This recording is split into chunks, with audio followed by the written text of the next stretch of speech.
Hi everybody, it's Debbie and here I am with my 2 cents on Deadpool 3.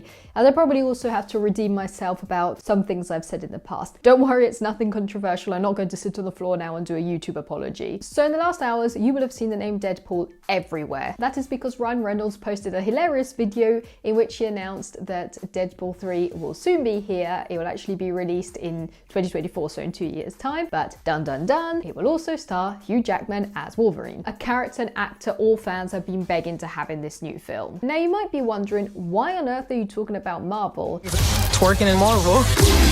I rarely talk about them, I'm barely an expert on them, and I'm not exactly a huge fan of them. It's not that I hate them, I'm not one of those people who say the Marvel films are ruined cinema, they're not even cinema. The value of a film that's like a theme park film, for example, the Marvel type pictures. I just came to the conclusion that they're not my thing, that's it. But just as I'm not a huge fan of war movies, but I don't go on ranting about them all day long, I also don't like the fact that Marvel films are a huge fan servicing machine.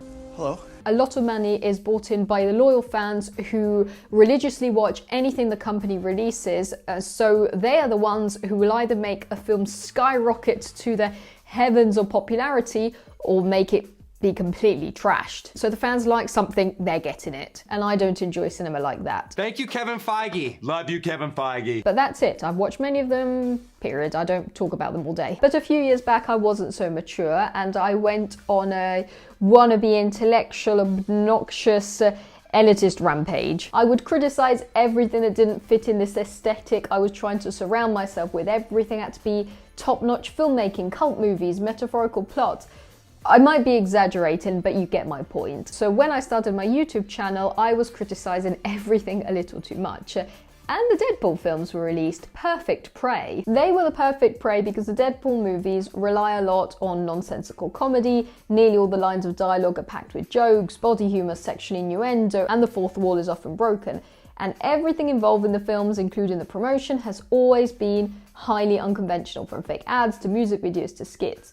Just to give you a quick sum up of the premise to these films, Deadpool is a man who, after being tortured and experimented on, develops powers which basically allow him to be nearly immortal. He can be injured in any way, and he'll grow limbs back, he'll heal, and due to his very humorous personality, and probably due to the fact he knows nothing particularly dangerous can happen to him, he takes on everything that is thrown at him in a very light-hearted manner. Of course, the Debbie of the past couldn't stand this.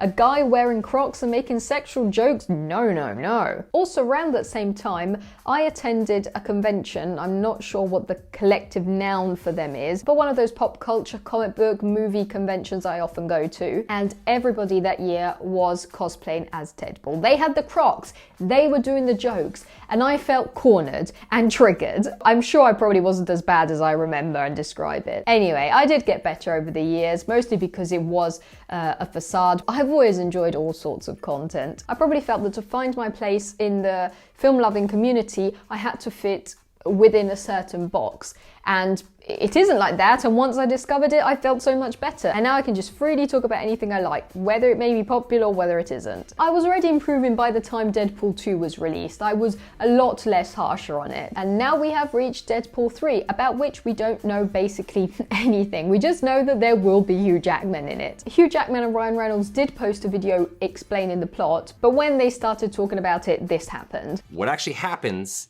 in our film is these two get out there.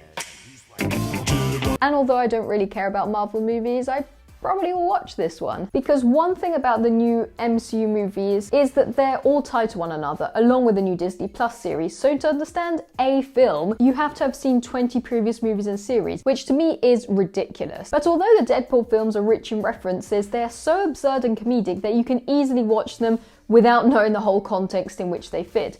To be honest, I would mostly watch them just to get a great laugh out of them. Reynolds seemed to be born for that type of humour, and he's rolling with it right now. Red Notice, Free Guy, The Hitman's Wife. I haven't seen The Adam Project, but I've been told it's along similar lines.